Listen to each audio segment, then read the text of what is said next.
Last ఎలిమెంట్స్ని మనము ఎలా remove చేయాలి చూసినట్టయితే ఫస్ట్ మనము ఫస్ట్ ఎలిమెంట్ని రిమూవ్ చేయడం చూద్దాం.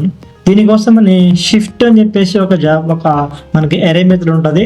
దాన్ని యూజ్ చేసి మనము ఫస్ట్ ఎలిమెంట్ని మనము ఎరే నుంచి రిమూవ్ చేయొచ్చు. షిఫ్ట్ అనేది ఎరే మెథడ్స్లో ఇది ఒక రిమూవ్ మెథడ్ అనమాట. రిమూవ్ మెథడ్ అయితే మనం ఫస్ట్ దానికోసం అని చెప్పేసి కాన్స్ట్ అని చెప్పేసి ఎరే నెంబర్ 1 అని చెప్పి ఒక ఎరే తీసుకున్నాము. అందులో 2 5 9 3 7 తీసుకున్నాము ఒక ఎరే elements.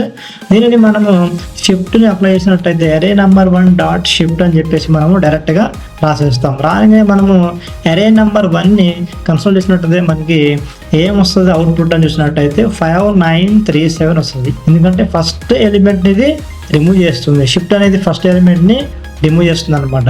And second one last ఎలిమెంట్ని మనము ఎలా రిమూవ్ చేయాల్సినట్టయితే పాప్ మెథడ్ అని చెప్పేసి జావా స్క్రిప్ట్ ఎరేస్లో ఒక ఫేమస్ మెథడ్ ఇది ఏం చేస్తుందంటే లాస్ట్ ఎలిమెంట్ని రిమూవ్ చేస్తుంది ఎరే లోపల. ఎరే నెంబర్ 2 అని చెప్పేసి వేరొక ఎరే తీసుకున్నాము మనము 2 5 9 3 7 అని చెప్పేసి ఒక ఎరేని తీసుకున్నాము. దీన్ని మనం డైరెక్ట్గా పాప్ ఎలిమెంట్ని డైరెక్ట్గా ఇంప్లిమెంట్ చేయొచ్చు అనమాట ఎరేలో.